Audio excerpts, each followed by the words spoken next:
Welcome back to Zer0 Books. This is Adam here with Will and Kyle, and today we're joined by Professor Harvey J. Kaye to discuss the latest edition of his work, The British Marxist Historians, out now on Zer0 Books for its latest edition.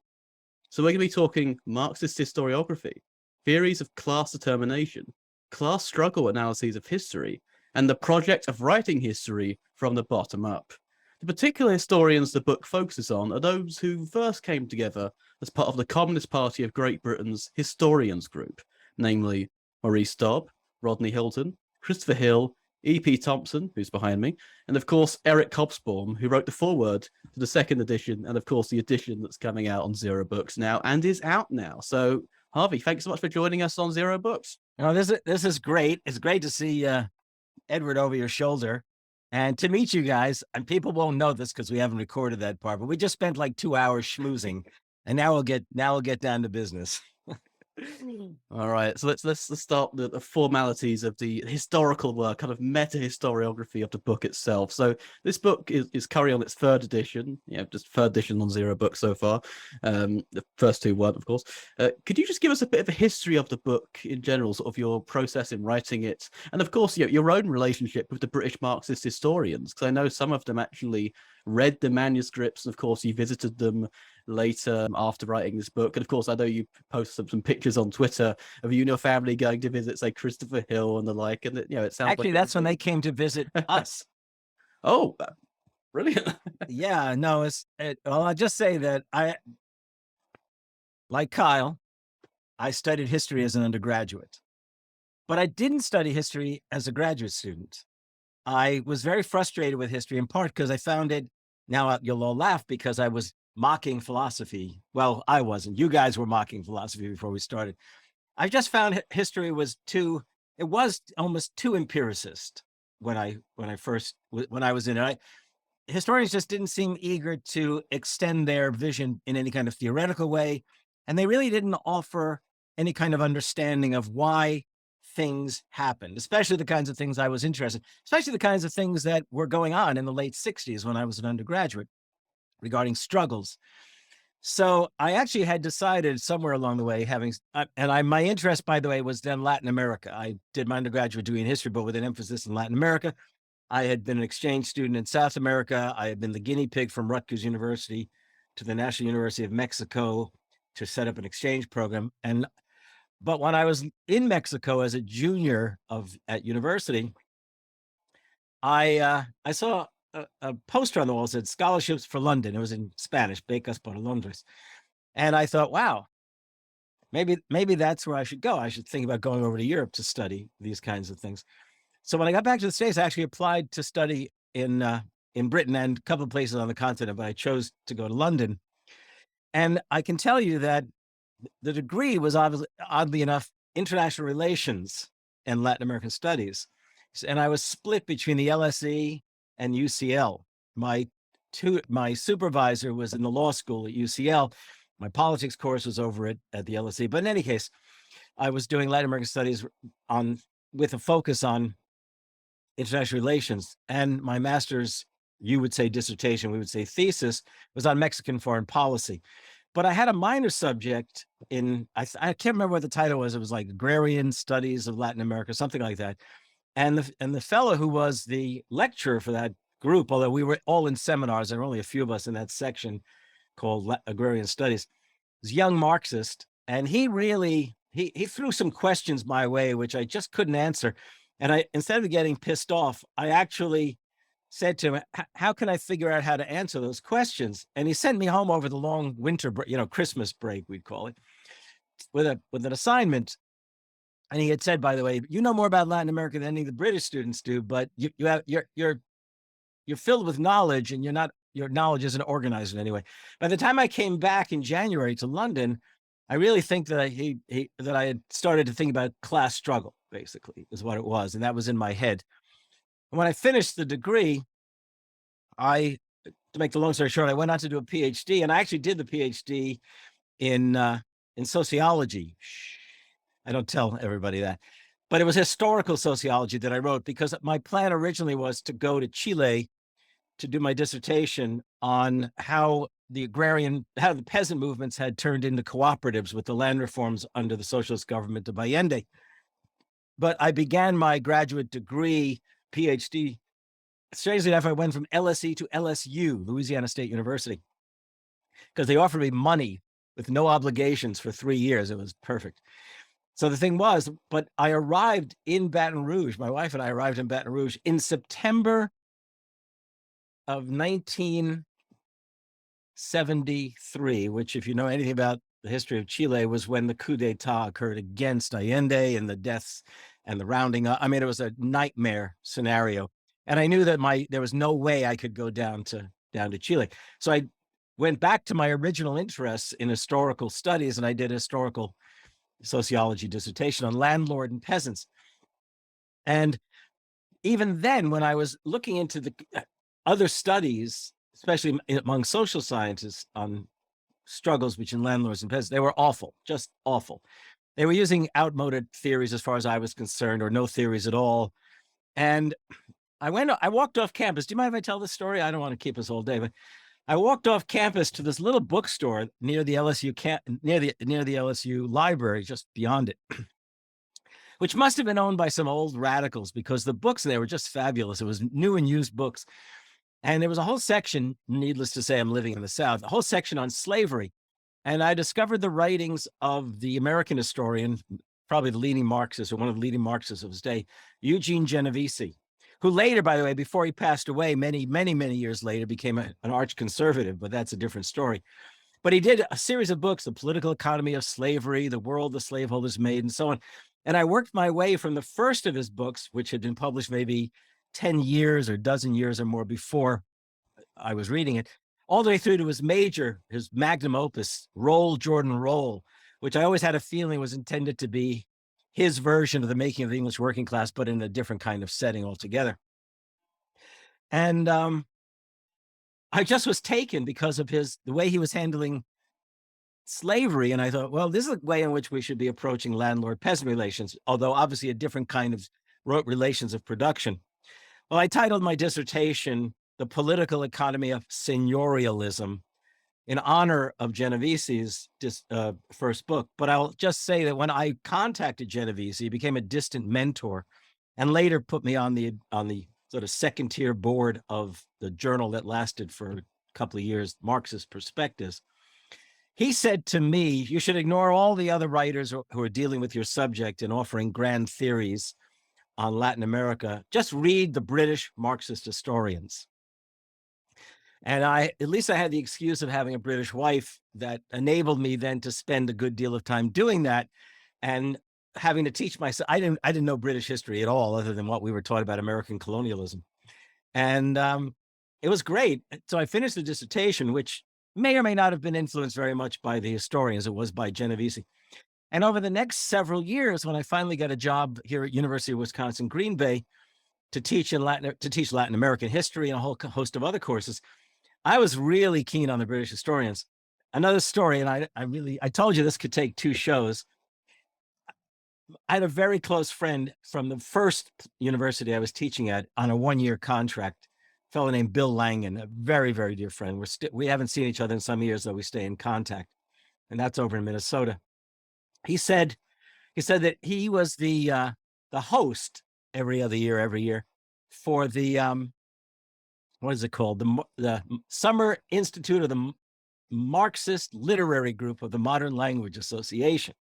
And the year after I left St. Cloud, after a year I was here in Green Bay, he said they were going to be holding another one of these summer institutes, and that I had to come because he and I had always been arguing about history versus structuralism, the British Marxists versus the French structuralists. And he said that summer, one of the keynote speakers was going to be Stuart Hall, who would be speaking on this big debate underway in literature, history, social science, well, especially literature and sociology, probably historicism versus structuralism. So I went, and one night, it was after July 4th fireworks, we were sitting around Bill Langan's kitchen table drinking vodka. He taught Russian, by the way, my friend Bill Langan. So we're drinking vodka with Fred Jameson, probably the foremost figure in Marxist literary studies, and a host of other people who at the time were fairly well known. And we were there around midnight, and I think it was must have been 6 a.m. in England.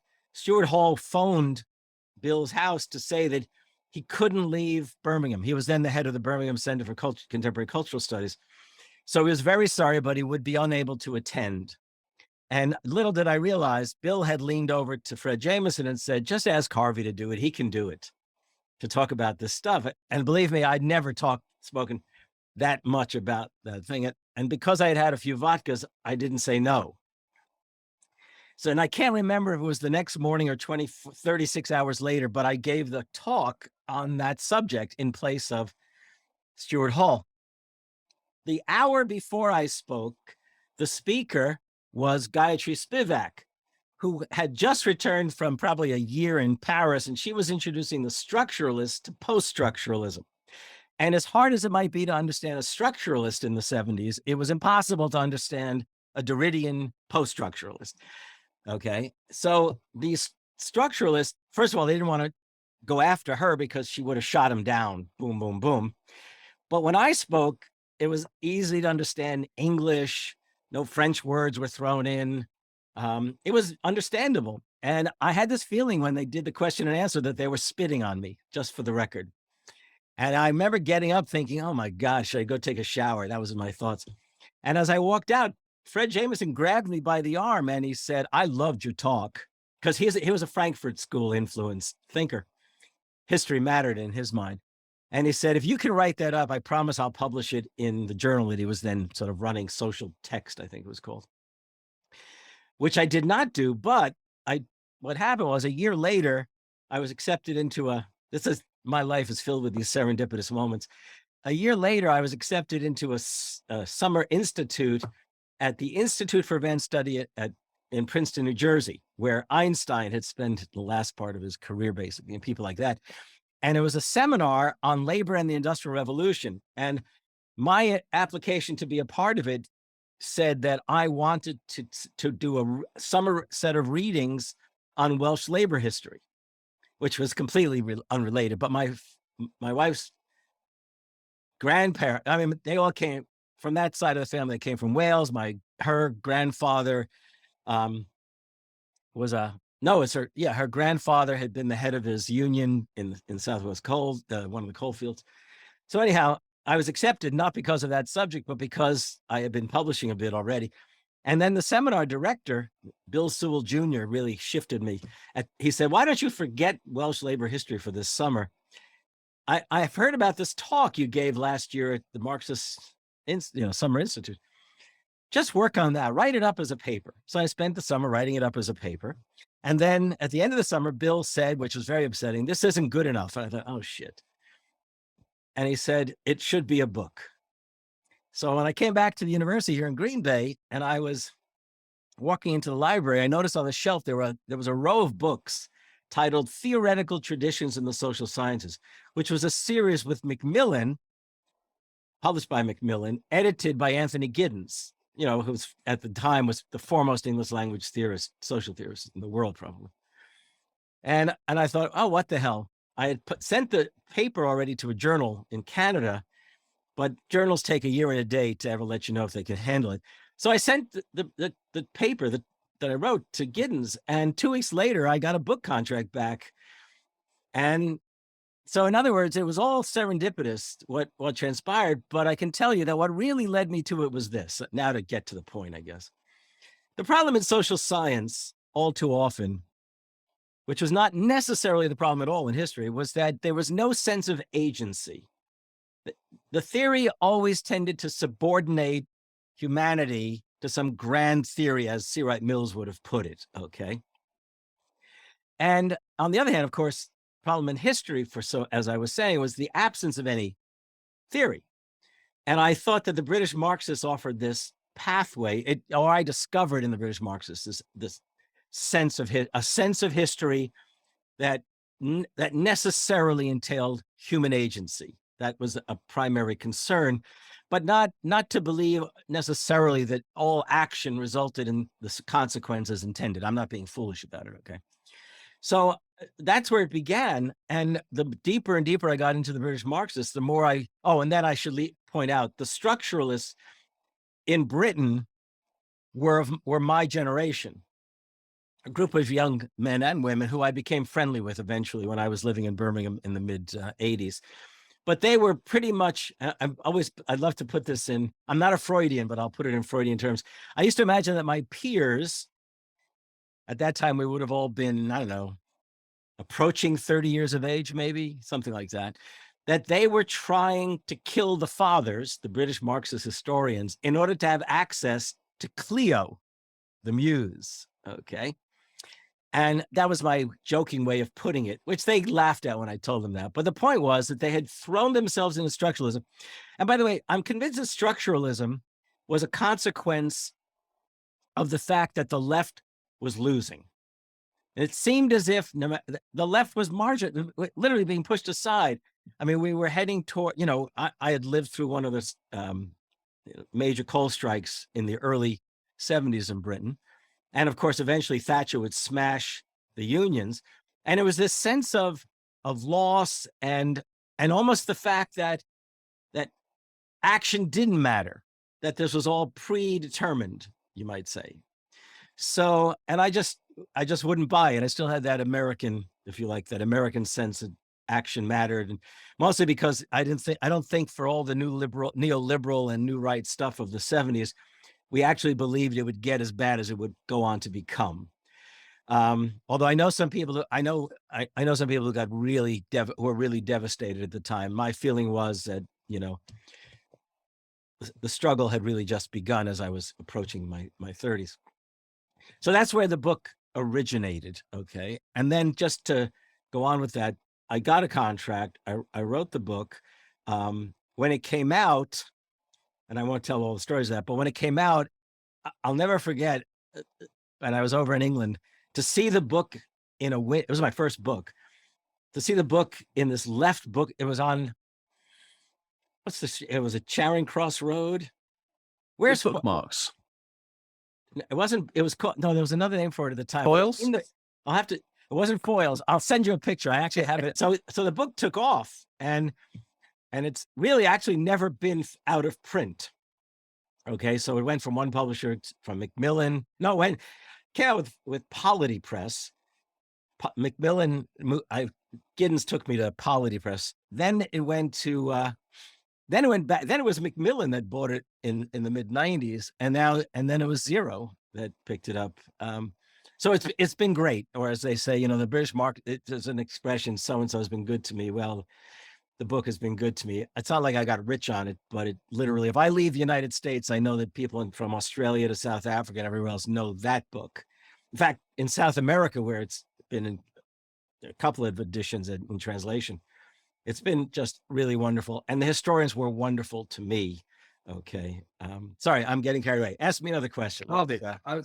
I was going to ask you, I was really interested in all that stuff that you said about the the development of structuralism, obviously sort of implicitly referring to people like Perry Anderson in the UK and that kind of the second generation of New Left Review people. And I suppose I'm kind of interested in what you see as what that theory of class, that theory of history that was being put forward by a structuralist. You've sort of implied it, but I was wondering if you could just say a little bit more about what was that theory of class, theory of history that you think the British Marxist historians are kind of, working against to an extent. And, more bluntly, what kind of is the specific contribution of the British Marxist historians to the kind of Marxist theory of history or historical material? Well, I'll put it in somewhat even more general terms. Like, if I think about it in terms of whether it's Perry Anderson, in terms of from the passages from antiquity to feudalism, lineages of the absolute estate, it's really fascinating to read. I mean, Perry Anderson is an engaging writer, but after you read it, you ask yourself, well, what happened? Tell me what happened. Okay. And I will tell you, I came to know and become friendly with Robin Blackburn. I've never actually met face-to-face Perry Anderson, though we had correspondence for some years past. And there was no doubt, I mean, Perry Anderson is one of the smartest people probably to write in the English language. But it was also the case that I really do think from one generation to the next, there was this real loss there was something about those who came through the Depression, those who fought World War II, that we should never discount, whatever the hype may be. It really is something. And the historians went through that. But here's the other thing. If you take Perry Anderson in the sort of Marxist structuralist vein, and then you take Emanuel Wallerstein, the historical sociologist whose work is, overwhelmingly shaped by the Annales school out of Paris, Braudel and others, and as well Andre Gunder Frank, who was actually my original inspiration for writing, and it was Genovese who said, ignore Andre Gunder Frank, okay? And so, but you look at the structures that they were building, first of all, they were historically questionable. But the even more important point is that it literally, they literally write human agency out of the picture. And as I remember walking down the street in St. Cloud when I was teaching in Minnesota with my friend, Bill Langan, who another brilliant guy, knows multiple languages. And we were talking about structures versus history. And I said to him, you have to ask yourself, okay, so it's worth knowing about massive transformations in history. I'm not discounting the power of that imagery and the knowledge. But here's the question. Does that mean that everything that happened between that transformation and that transformation didn't matter? Okay, you're going to tell me that struggles by peasants in, say, 1381 just didn't matter? There's no legacy in that. It made no difference even to the historical moment. And he was dumbfounded. He had nothing to say. Okay. So I think the problem is that if you fail to consider, and this is Marx. Now we'll go back to Marx. When Marx said the history of all hitherto existing societies, the history of class struggles, everyone assumed that meant they were going to be able to look into the past and constantly see peasants versus lords, workers versus capitalists, that they were going to be right at the what they call the barricades all the time. But what the British historians were revealed, even if they were not specialists in it, and I think of all of them, Thompson is probably the best at it, is that class struggle it's a word that encompasses anything from resistance to rebellion to revolution. And, oddly enough, let me go to a hyperstructuralist, Foucault, and he falls into that same category. Okay, I'm not going to deal with him. But the other fellow whose name I'm just blanking on, I'm blanked on him. I didn't plan on talking. Who? Althusser? No, not come down to like a subordinate figure, who actually wrote about resistance inside of that Foucauldian kind of model. I'm blanking. I read his book. Balabar? Balabar? Yeah, mate. No. Anyhow, it doesn't matter. There was one French historian or sociologist, philosopher, whatever he was, who tried to get at resistance in those contexts. But then it was always done in such an abstract way. The point is, what the historians did is they were really asking themselves, well, if there's class struggle, how does it manifest itself? And so Thompson just blew everyone out of the water probably when he said, class struggle precedes class consciousness. The standard model was class struggle. And his point was class struggle, class. Okay. And it may well be that you don't even find class itself, but you will find class struggle. Anyhow, so that to me was just a phenomenal insight. And I'll give you a sidebar to that. I'm just, as I'm talking, I'm recalling things. When I first came to UW Green Bay I came in 78, and I taught twice in the course of 10 years at the maximum security prison here in Green Bay. There was a university program out there. I taught twice. And I remember thinking, I would go in every time I went in, a little nervous, a little anxious. You had to go through all these security systems. And I remember talking to these guys, and they ranged from drug dealers to murderers inside. And so somebody had said to me, watch what happens during the breaks, because they were always in a course. If I was there like an hour and a half, they would always be given a a time where they could go back to their cells to have a cigarette, take a break. Then they would come back. And what I discovered was some of the students would hang around to talk to me when they weren't supposed to. Or they would go out in the hallway where they weren't supposed to be. And that the guards, depending on their own mood, would actually give way to the prisoners. Okay, that is, they wouldn't send them back when they were supposed to. And this was like this, in its own fashion, that was like, here are these prisoners who were sort of pushing at the limits. This was kind of resistance to this ultimate control. And you can see this in so many ways all the time. So the question for class struggle is paramount to the question, or even before the question of class. That comes out of it. Does that sort of go in the right direction, Will, I hope? No, that makes a lot of sense. I mean, I think Kyle might have a question to ask a little bit about what that means to history, because he knows a little bit more about that than me. But it seems this class struggle prior to class thing, I think we'll probably end up coming back to. Yeah, the question that I had in particular, there's the conflicts in theory, which is something I think that a lot of the people who watch this channel are a little, at least in some ways, familiar with. And then there's the changes that are happening from within historiography and the history seminar and the way that we think and write about history in general, that I think are really important challenges that Marxism in general made, including the Communist Party Historians group, that I think persisted past the splits in party formation in mid-century, particularly through this idea that we've talked about, history from below. It's a methodological conceit as well as a political concern that continued to find relevance in the post-Gramscian turn of the 1960s, when Gramsci was finally translated into English, and we started to see a cultural turn happen even in Marxism. I'm thinking of Raphael Samuels in the History Workshop. I think of Stoughton and Alice Lind in the United States as well, this kind of like almost Quakerist take on it in the oral historical tradition.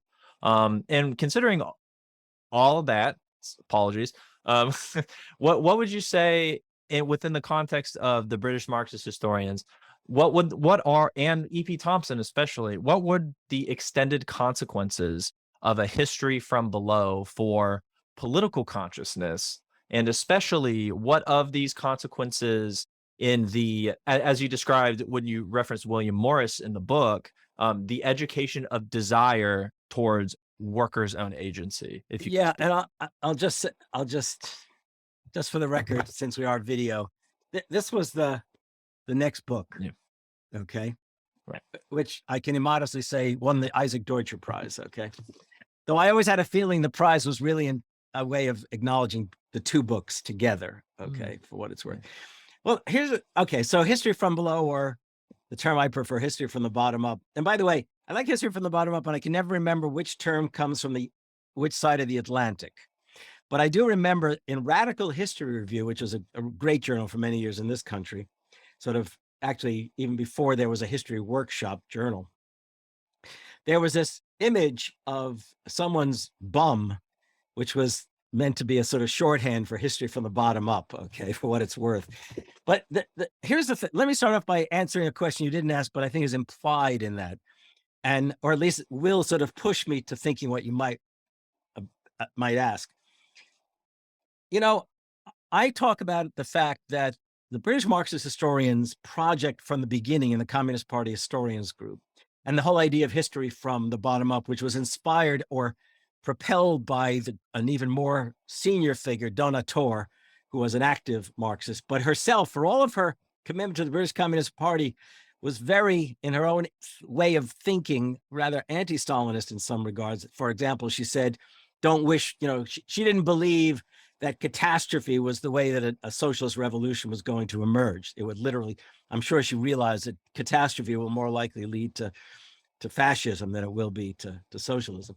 But she was insisting that they really try to understand human history, okay, from the vantage point of the working class. And Barrington Moore Jr., who was a scholar at Harvard, actually said something to that effect many years later. He said,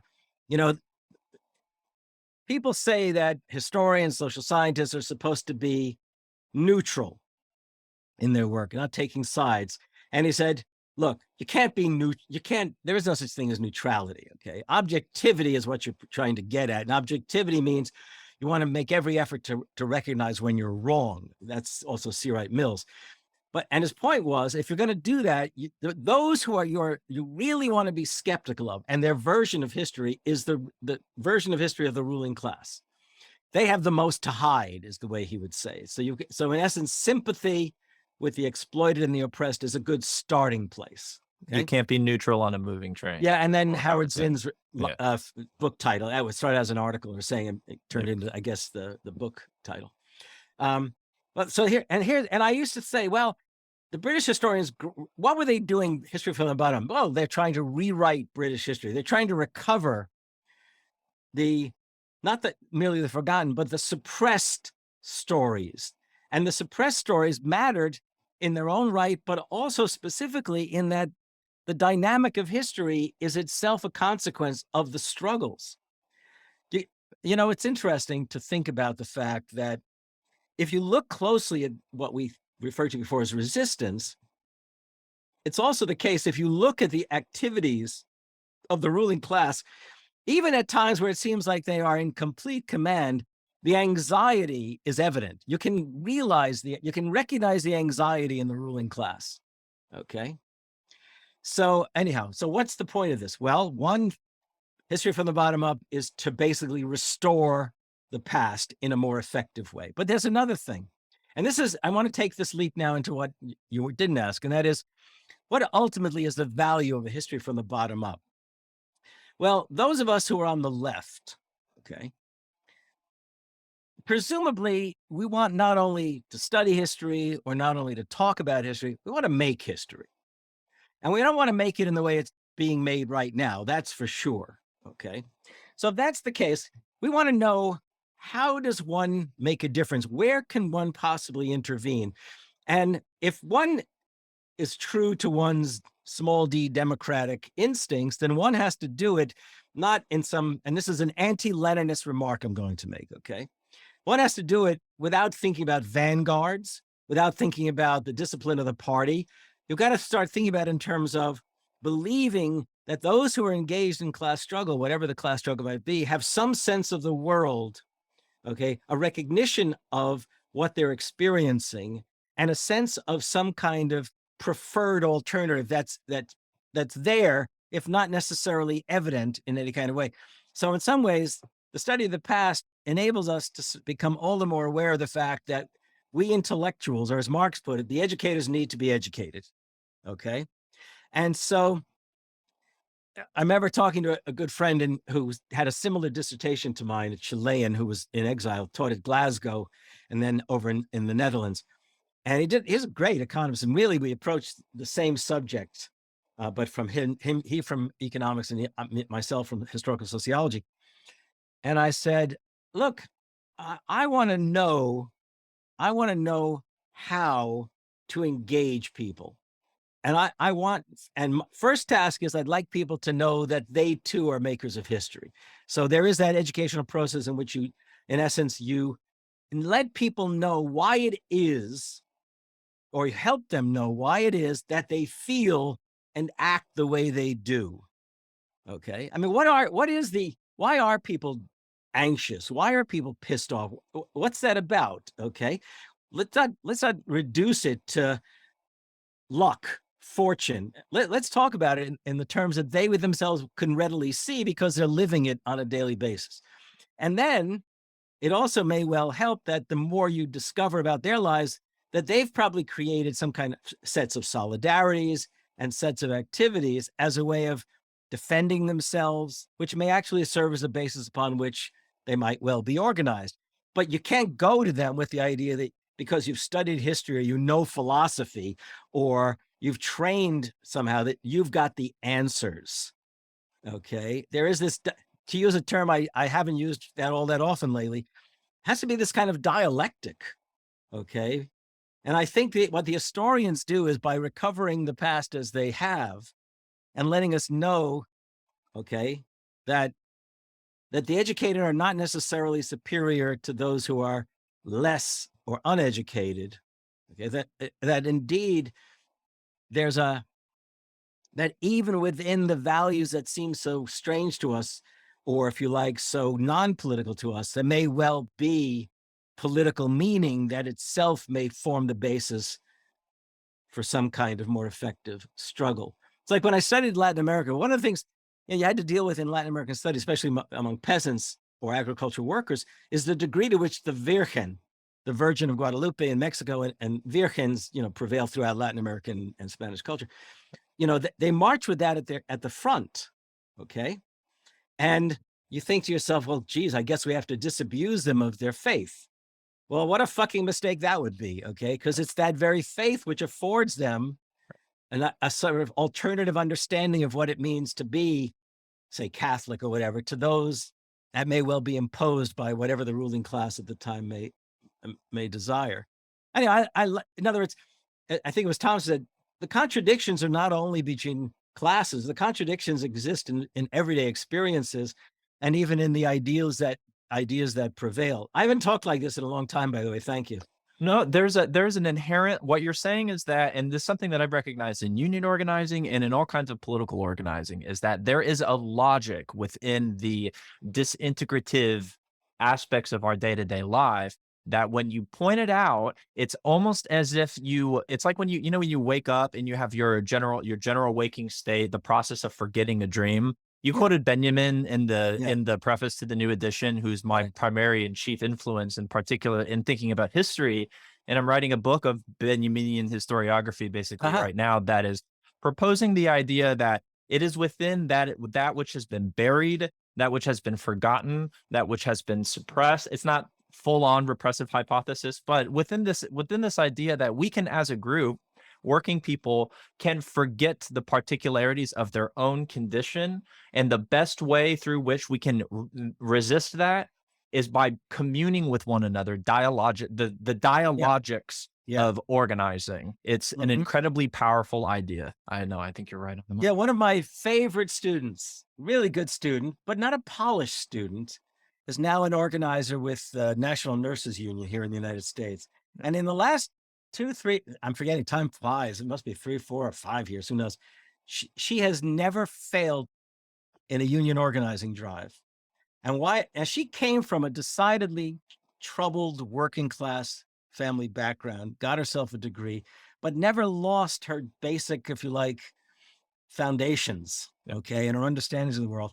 And so, and I bet that you take an Ivy League trained young person who wants to be a union organizer, and they fall flat on their faces when they go out, okay? Because they need to understand the value of, if you like, a perspective from the bottom up that might well educate them as they go forward. But this young woman is, I brag about her. I won't use her name because there's something in their union where, among the organizers, they don't want their names out and about that much, okay? There's a story that gets told, just the quickest anecdote. There's a story that gets told about certain particular type, a certain Marxist tendency that was very interested in integrating themselves with miners in like coal country and Appalachian coal country. And in doing so, they put on what they thought was the garb of, like, this is the 70s, I think, or this is the 60s or 70s. They put on the garb of the working class person. So they grizzled themselves up, made themselves look like what they thought a working class person looked like. And they went down there, and all the miners all had long hair. They all smoked weed, and they were hippies. Yeah, right. And it just showed that, like, to be so presumptuous when the answer is actually there. It's another big influence of mine, Stoughton and Alice Lynn. They know that, like, the answers that you need lie with the people that you need to be speaking with. That's why the oral history tradition is so there was an American labor historian who's he and Edward Thompson, very, very close. His name is David Montgomery. Yeah. And he too has passed away. And Montgomery always accorded Thompson first place among folks of his type. But Montgomery actually went into the factories. And I never quite understood if he went straight out of high school into the factories, then went to college. I never got the story straight, although he and I knew him pretty well. But the point was that he discovered in the workplace the grounds for organizing. He didn't take into the workplace a model for organizing. He discovered the grounds for organizing, the solidarities that prevailed, those kinds of things. And by the way, Chris Smalls here in this country, who's been the leading figure in the efforts to organize Amazon, which are it's hellish, okay. And I know Chris, and for what it's worth, he discovered, this is very interesting. He discovered, and we had a conversation about using history one time. He discovered that by reading the histories of the 30s and even the stories of union organizing in the 30s, it might well empower the organizing in the 21st century. Why? Because the organizing was done at the grassroots level itself, okay, as opposed to sending in organizers from above alone. And by the way, there has to be that link between the union and the grassroots. But the more you can organize amongst yourselves in relation and in contact with the larger picture of the union, probably the more successful it might be. Well, there's rank and file. Let me go back to the Peasant Rising of 1381. Okay, John Ball and Wat Tyler. Okay, so you had one was the lay priest of sorts, and the other one was the peasant leader, and thus the Peasant Rising, for what it's worth. I mean, I wanted to actually bring us on to another peasants' revolt, because my favorite British Marxist historian is Christopher Hill. And of course, I would have had a woodcut of the diggers behind me, but sadly, Google Images wasn't very much helping of this. But one of the things I really enjoyed about the sort of learning about the British Marxist historians, the general methodology is, as you said, they don't put any bets on historical law, historical necessity. Yeah. There's dialectic, but it's not that, you've come down from the middle classes and say, look, okay, these people are destined to save us. Let's dress like them, and maybe we won't get the wool when the time comes. It's like how certain theorists these days of sci-fi think about, if we work for the AI, it won't turn against us and go Terminator at some point. But what I really love is this category of experience, the idea that from Thompson that class is a happening and not a thing. It's something that's always emergent. And I guess I wanted to sort of ask that through the paradigm of how experience is filtered through culture, and the idea, quite wrongly, in ways wrongly espoused, of the Marxist historians in Britain, that they are kind of culturalists. And I was wondering if we could explore that a little bit through the case of Protestantism in Christopher Hill's account of the English Revolution, because it completely revolutionized how I think about Protestantism. Because I was sort of kind of wagering on this Weberian thesis that capitalism and Protestantism are kind of intertwined. But I was thinking, well, how do you explain all the German peasant revolts? How do you explain the Omnia Sunt Communia of Thomas Müntzer? But Chris Hill's version of explaining this in terms of making sort of class a determinant, but not this Alphasarian, in the last instance, it's all base, kind of thing. I was wondering if we could explore the cultural focus of the British Marxist historians, maybe through this examination of the peasant wars, who weren't exactly card-carrying Marxists, but they knew who owned the land, and they knew who owned them in some ways. Yeah, well, I mean, essentially, people know who does the work. They know who does the work. In the case of the peasants, they know who does the work on the land, okay? And they know that the land, even if they don't own it as we would think of ownership today, is nevertheless passed generation to generation, as long as the Lord doesn't fuck you over and, do you in and take you off the land. This concept of experience is important, because, and I want to also accord some credit to a sociologist for really attuning me to this as well, and that is C. Wright Mills. Okay, I mean, C. Wright Mills really did believe that there was no such thing as sociology without history, or history without sociology. And I think, and what one could take from that, as well as from E.H. Carr, who says, I think, almost the same thing, and they all knew each other, basically. It's the idea that the structure stands still. Experience, the concept of experience, what it's demanding of you is that you explore activity in time and through time. Because I used to say to my students, sorry, this is not exactly what you asked me, but I used to say to my students, would you rather have a photograph or a video of an event? Okay. And no offense, I love photographs, but that's beside the point right now. And, they said, well, that's obvious. You much rather see things in motion and action. Well, in some ways, the historian is having to create for herself or himself a sense of a video as opposed to static work. And and in the case of medieval historians, you can imagine, who are literally grabbing from one century to the next their evidence to create this video, right? So it's the idea that as again, class in itself does not exist. First of all, class is a relationship. And as a relationship, this is something that transpires through the course of time.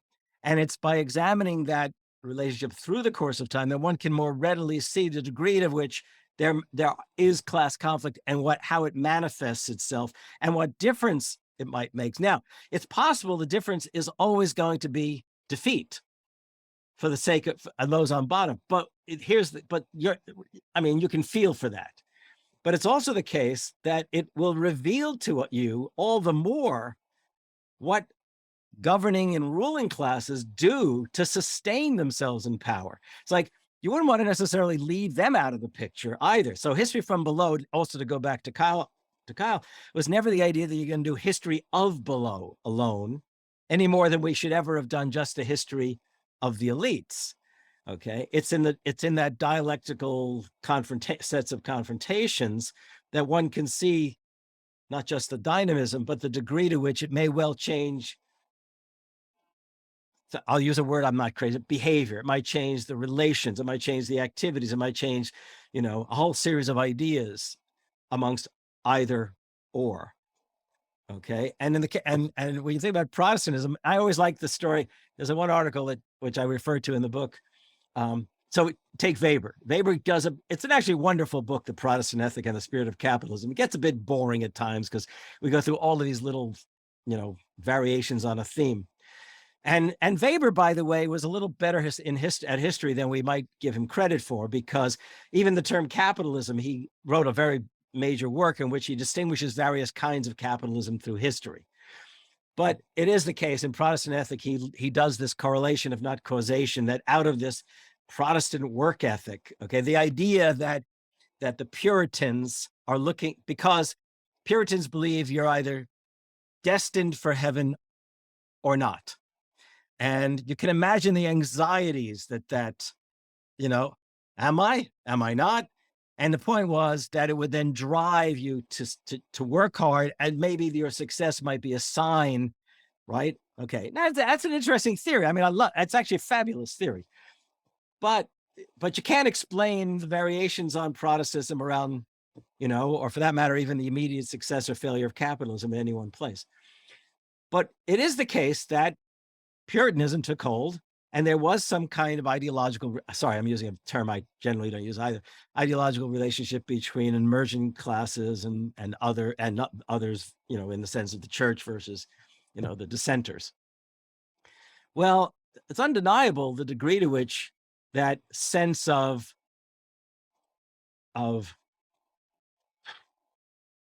confidence in what you're doing, or at least hope in what you're doing. I'll tell you a side story to that, okay? My brother-in-law, my English brother-in-law, actually, I only have one brother. No, I have two brother-in-law, but my English brother-in-law has always been a member of it's congregational, okay, congregational. And yet, it surprised me at one point, he was teaching at this premier, or in my mind, elite Catholic high school in Liverpool, okay? And I would say to him, what are you teaching this year? And he said, I'm teaching religion as one of my courses. He was a literature teacher, but he had the assignment to do religion. And I said, the Catholics are allowing a Protestant to teach religion? I said, what is that, like their ecumenical course? Will you cover all the faiths of the world? No. He said, and then he said, I shouldn't be telling the story, but he said, Catholics are funny. I said, what? He goes, yeah, my job is to drive the school bus with the boys on board and drop them off at the homes of the elderly or the disabled for them to do the things that those folks can't do for themselves. That way, they're doing good works. And what he meant is, okay, Catholics believe that good works will get you to heaven. The Protestants believe that it's faith, okay, that gets you to heaven in the crudest form. And so he said, he said, it's just, he thought it was kind of cute that he was teaching religion by driving them to do their good works. So it's, and Hill in many ways is getting at the fact that Puritanism is actually a kind of ideology that can instill in you, if, you know, when you come to embrace it, a sense of faith and confidence and determination and so on. And I'm not giving the whole story because it would take, you know, I'd have to go back into the 17th century, but sure as hell, as I tell my students, it was that kind of stuff. And the small d democratic levelers, diggers, and so on. In any case, the English taught the French how to take off the head of a king. And what we learned so much from these, particularly at the time, you can find more sort of these as less like countervailing arguments, but in our contemporary moment. But there is this idea that the institution, say, of the church in this example, or a governing and domineering force, was constituting the behavior of working people rather than those working people themselves constituting that behavior. And I think particularly of, say, the relationship, say, between people using religious belief as an expression for class conflict, similarly to the ways that Thompson talks about the crowd rioting and crowd violence as not being, as many had said, this sort of either like spontaneous eruption coming from this, you know, like a particular kind of non-event, you fealty to the non-event, like instead it's this, you know, perhaps the longue durée can facilitate and these uprisings and these conflicts are facilitated and contained within this, I guess this sort of like particular process, rather than, as Thompson suggests, that the categories themselves weren't enough to understand the particular compositions, affiliations that were being expressed within crowd and Yeah, now, if we take the Wilkes crowds of the 18th century, okay, which always were assumed to be this, you know, either drunken crowds, or, I mean, they were just written off. Well, the first thing to understand is there's indoor politics and outdoor politics.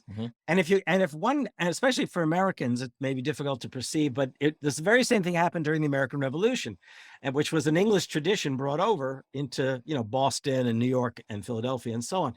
And that is that, look, if you don't have the right to vote, and you know, there are those who have the right to vote, it's all corrupt anyhow.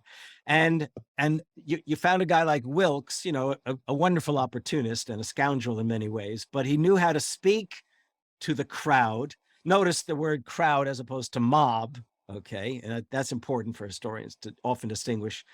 What you end up finding is that it's the politics of the people at a time when the people are not represented, other than in a virtual fashion by their betters inside of Parliament. But here's the other thing. Another one of the historians who I got very close to and did a lot of work on and with, I've edited a lot of his stuff, who was part of the Communist Party Historians Group, was George Roudet, who worked both on the French Revolution and on 18th century England. And he, and there are others I can mention, made it a point of saying, well, who was in the mob in Paris? Who was in the mob of the 18th century London? And his studies showed that these were not lumpen types, you know, the lowest of the low. These were often what we would think of as middle class and artisan workers, but they didn't have any greater right to express themselves in a electoral or ballot like way, because it required a certain amount of wealth or a certain amount of taxes that were being paid. And he said, so what you get is that these actually were the makings of what will later be the capital R, you know, sort of the radical politics of England in the early 19th century. And this is done by way of these crowd actions. Later, of course, the English ruling class figured, well, if we can grant the vote to certain sectors of this crowd, then it'll leave behind a smaller sector that we'll have to worry about.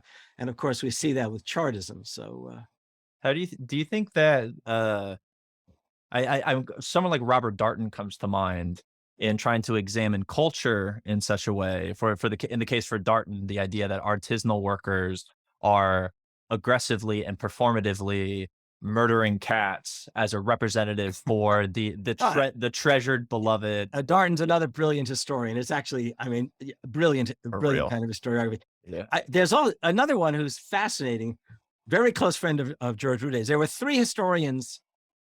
It was Albert Saboul, Richard Cobb, and George Roude, who Georges Lefebvre, the great historian of the French Revolution, called the Three Musketeers, because they would spend innumerable nights working together in the French archives after the archives were officially locked, and they'd have to fight their way out or find their way out at 4 a.m.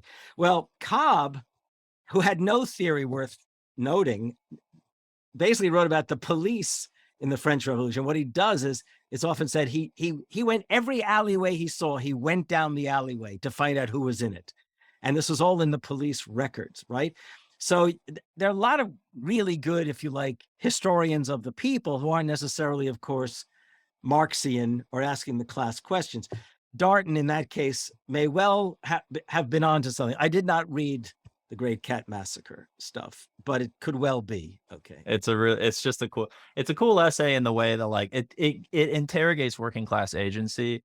The workers are doing stuff that's not that people nowadays, you teach that essay, people are like the poor cats. And I'm like, I understand. I have a cat. He's sitting right over here, but we have to put that aside for a second. And we have to read against the grain of the sources, which are documenting this as a massacre, when we have alternative sources that print workers were like performing plays with them. They were doing like, it was all social. It was the prevailing dominant discourse, if you will, reported in newspapers was in and of itself social, but it tried to remove the social from it by sort of objectifying the horror of the act. But then when we know more about those print workers themselves, what they themselves said, we understand that, there's all this meaning in this thing that's supposed to be meaningless violence.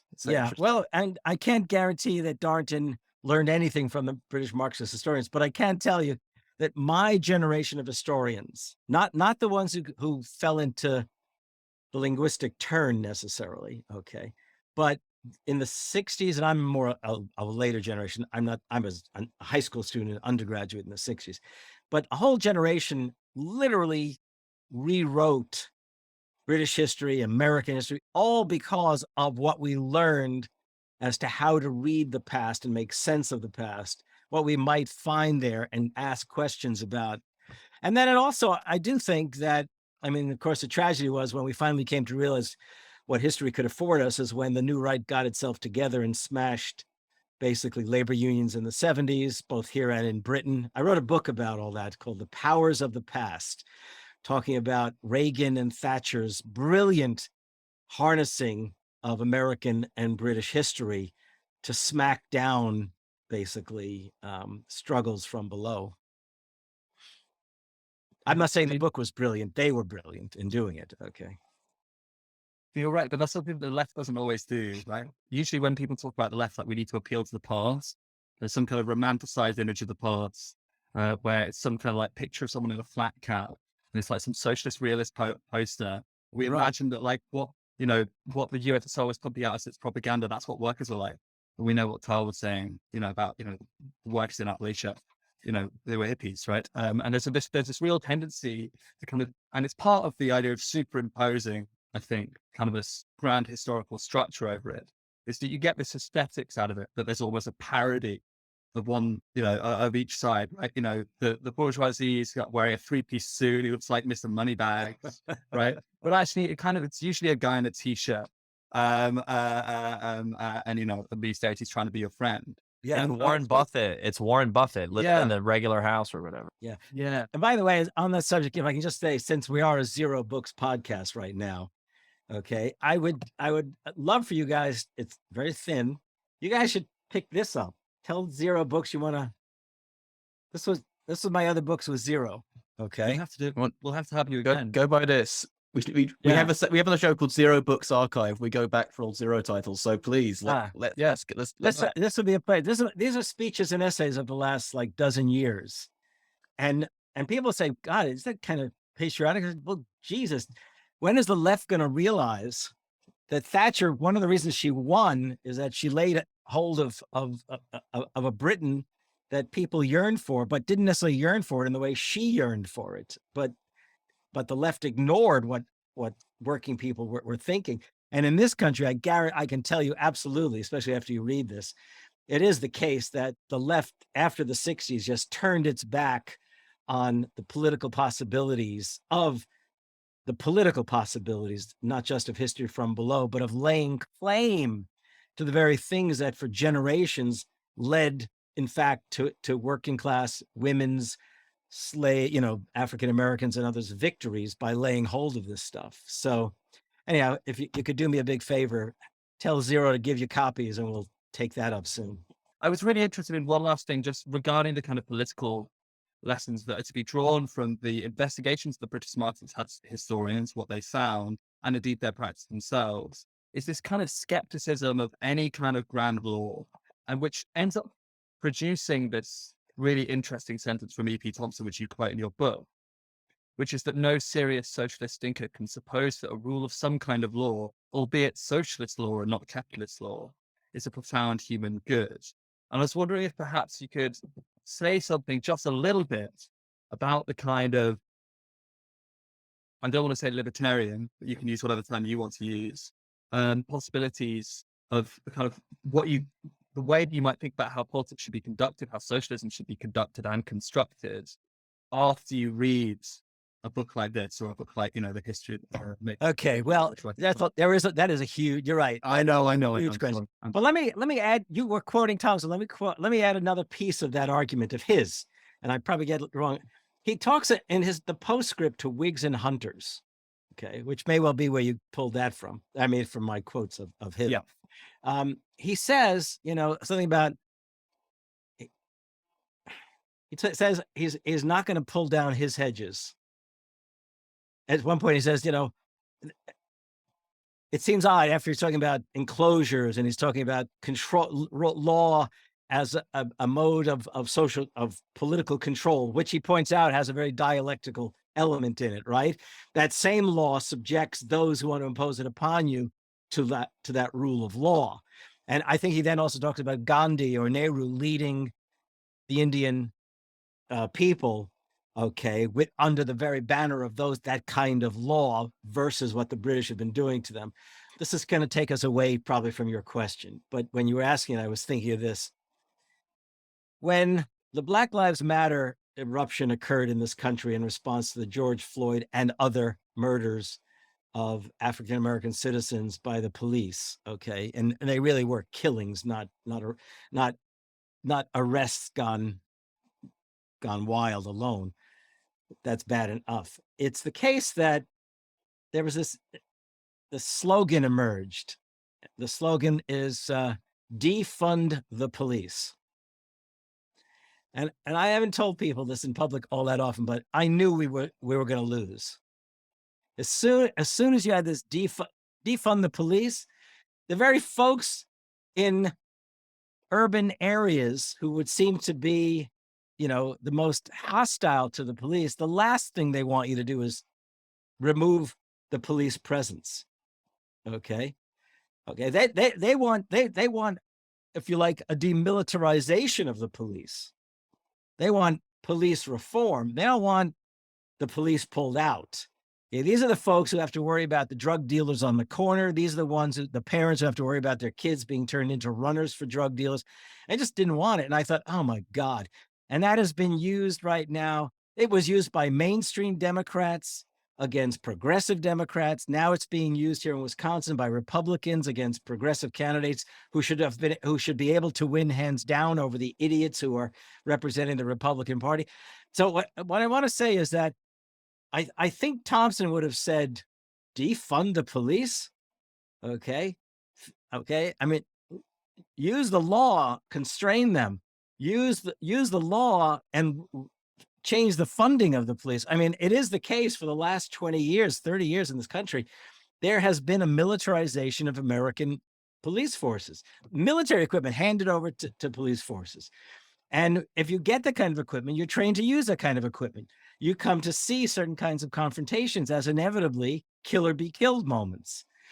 But the term defund the police, okay, so it took us away from the question of the law, but it's that the law itself may well be, the anarchists, may tell us, well, look, all this law is bourgeois law, but actually Marxists will tell you the same thing, okay? But we live in democracies today. Not all laws are capitalist law or bourgeois law, okay? There's no such thing as merely bourgeois democracy. I thought we overcame that a long time ago. The struggles to create democracy were not the product of bourgeois activity. They were the consequence of working class activity. I'll never forget, there were two things. First of all, Habermas talks about, you guys are trained in philosophy. Habermas talked about, I think, the 18th century in terms of the bourgeois cafes and the conversation, something to that effect. And Terry Eagleton noted in his book, The Function of Criticism, that those cafes were artisans' cafes, that those were working people's cafes, that these ideas that were being, cultivated and communicated, and the demands for democratic development, that came out of, of working class community, you might say. And then similarly, there was another, there was another thing I was going to say. This had to do with, I blanked on the other one, forgive me. I had another example of why it's imperative that we not reduce. Oh yeah, I remember there was a group of social scientists, historical social scientists, who did a multinational study examining the sources of democracy, okay? I wish I had the book here. It's in my office at the university. And they concluded that all of those social scientists who for generations said democracy is a product of the middle class. And they said democracy is a product of the working class, labor union organization, organizing in left parties and labor parties, and making the Democratic Party, especially under the likes of Roosevelt, into the party of the working class for a while. I mean, I think we've got a lot of reconsideration to do, and we have to consider these things today. By the way, I will tell you when if we do go on to do that other book, that I just can tell you that I believe that the Democratic Party is the problem, okay? And the problem is that they turned their back on the radical democratic achievements of a generation from the 30s to the 70s. I mean, we'll get Zer0 to send us a few copies of Make America Radical Again, and then maybe we can come back to the Zer0 Books archives, do a Zer0 Books archive episode. But for now, the British Marxist Historians is out now on Zer0 Books. You can buy it now. This isn't an announcement. It's already in motion. You can go get it. You can learn about how the British used to be able to fight things and how they could learn to fight things again, and how you can use these historiographical methods to look back into the past and remember who we once could have been or who we can be now in our organizing spaces, and maybe how we can teach the royal family how to sweat again. We've got Charles on the throne. Charles is never go too well. I'm optimistic. If you guys just do me a favor, hold on just 2 minutes. Okay. Oh, what is it? I want you to look at this. This is The Guardian back in the summer of 1987. Okay. Yeah. Trying to overthrow. Oh, Harvey J. Oh, there you go. On the challenge for socialist. Look at that. I've got to tell you the story of this. Okay? That's awesome. Oh, awesome. Go on. Okay. So I was there in the 87 elections when Labor got just thrashed by the Tories. 83. And I thought it was Labor just doesn't get it. They just don't get it. They've turned their back on the British story. They could have offered an alternative story to the Tories without having to knee-jerk everything the Tories said. This is the problem. The left knee-jerks instead of creating their own story that's drawn from a more historical past than anything the right would ever offer. So I sat down. I was in Britain. I'm encouraged by actually the British Marxists. I said, you're going to forgive me. I'm going to write this piece. So I wrote this piece about why doesn't the British left, Labor, all the way over to the likes of Marxism Today, that magazine of those years. I said, why don't they use this history? Okay. And I sent it in to the Guardian, and I quickly got a turnaround. because the editor for the opinion pages at that time was a man named Richard Gott. For what it's worth, Richard Gott is the journalist who, when Che Guevara was killed by the Bolivian army with CIA support, no doubt, he was there in Bolivia. He was asked to identify Che's body. Okay. And he knew me because something about Latin America, he connected, and he goes, wow. And he loved the British Marxist Historians book. And you will notice that I wrote the piece, but it's titled Our Island Story Retold, as if I were British, which I'm not. And then later, a piece I wrote on A.L. Morton, the author of A People's History of England, he was there at the conference. It was held on the South Bank. I don't know what it's called nowadays. It used to be the South Bank Poly. And it was like 500 people, and was inspired by this piece I'd done on Leslie Morton. So I go over to Richard. I sit down. I said, Richard, wow, it's great to see you, because we had become friendly. And I said, but Richard, I have to tell you that I'm not British, you know, and you did our Island story you told us that I just can't. And he said, I can't bring myself to tell people that you're an American. And then he wrote the story of that day's conference, and he called me a Canadian.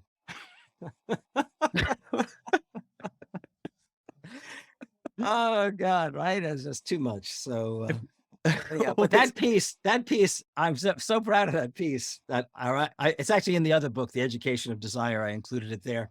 So I've been doing this. This is like, it only occurred to me more recently. I said, wow, I did this in Britain, and I've been doing this now all these years in America. It's like this, you know, you think by some point, either somebody in the Labor Party or somebody in the Democratic Party would wake up, right? I mean, the Labour Party, Labour Council recently cancelled well, they were facilitating the Diggers Festival up in England because the Queen dying. So I think we might need to cross our fingers, hold, just in case they get their proverbial fingers out, to use an English term of phrase. And thank you for your patience for all these stories that by the way, Kyle, I said to you after all these years to read this book again, just for the sake of getting it out and now talking about it. It brings back a flood of memories, and I've used you to release them. I'm so glad. It's a therapeutic sounding board. Anyway, thanks so much for joining us today. It's been really fun.